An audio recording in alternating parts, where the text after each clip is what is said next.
차땡지 가명님이 저를 찾아오셨어요. 그분의 부친이 90대 노인이신데 사기죄로 수사를 받아야 하는 상황이었어요. 부친은 원래 외국에 계셨다고 해요. 그런데 따님 권유로 귀국을 하셨다고 해요.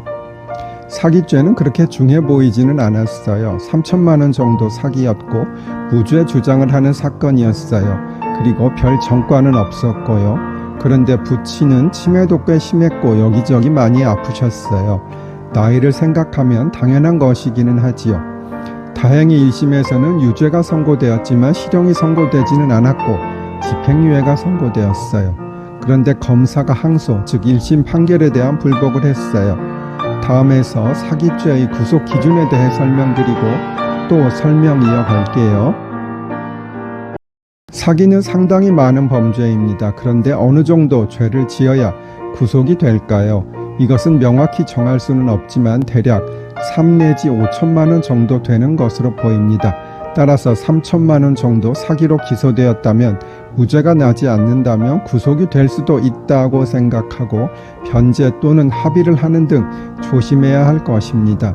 재산죄의 경우는 변제 또는 합의가 된다면 상당히 처벌을 가볍게 할 수 있겠지요. 물론 신체에 대한 죄, 예를 들어 상해죄나 살인죄도 합의가 되면 훨씬 유리하겠지만 사실 재산에 관한 죄, 예를 들어 지금 설명드리고 있는 사기죄의 경우는 더욱 합의를 하면 처벌을 가볍게 할 수 있는 것이지요. 다음에는 90세 할아버지 사기 사건 조금 더 설명드릴게요. 90대 노인이 사기죄로 기소된 사건 설명드리고 있어요. 1심에서 집행유예가 선고되었던 할아버지는 검찰의 항소로 2심 재판을 받게 되었어요. 그런데 2심 변호사는 할아버지에게 공탁을 권유했는데 고작 100만 원을 한 거예요. 변호사 비용은 1000만 원을 받았으면서. 저 같으면 변호사 비용 500만 원만 받더라도 나머지 500만 원을 공탁금에 쓰라고 할 텐데요. 사실 피해 금액이 3천만 원 정도인데 공탁을 100만 원 하는 것은 너무 적거든요. 물론 형편이 너무 어려우면 어쩔 수 없지만 그래도 변호사 비용보다도 공탁 금액이 더욱 중요한 것이 현실이에요. 그런데 2심 판사님도 무심하시지. 이 할아버지에 대해서 2심에서는 6개월의 실형이 선고되었습니다. 다음 쇼츠로 오세요.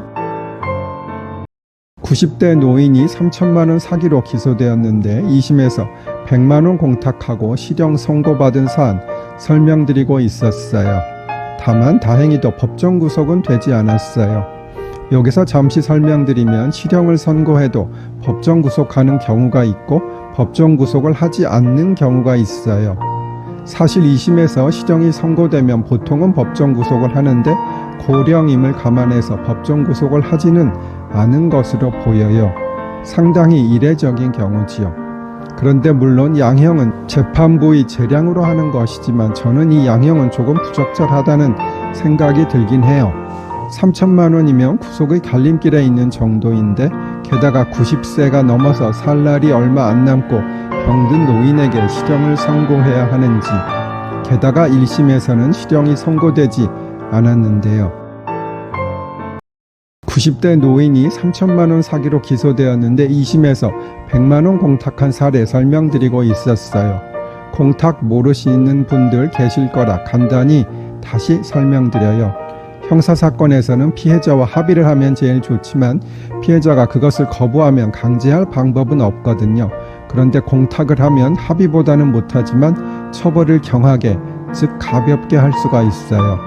피해자의 피해가 어느 정도는 회복된 것이기 때문이지요. 공탁은 피고인이 국가, 즉 공탁소에 돈을 맡겨놓고 피해자에게 찾아가라고 하는 것이에요. 그런데 3천만 원이 피해 금액인데 100만 원을 공탁하라고 변호사가 조언하는 것은 너무 부적절하지요.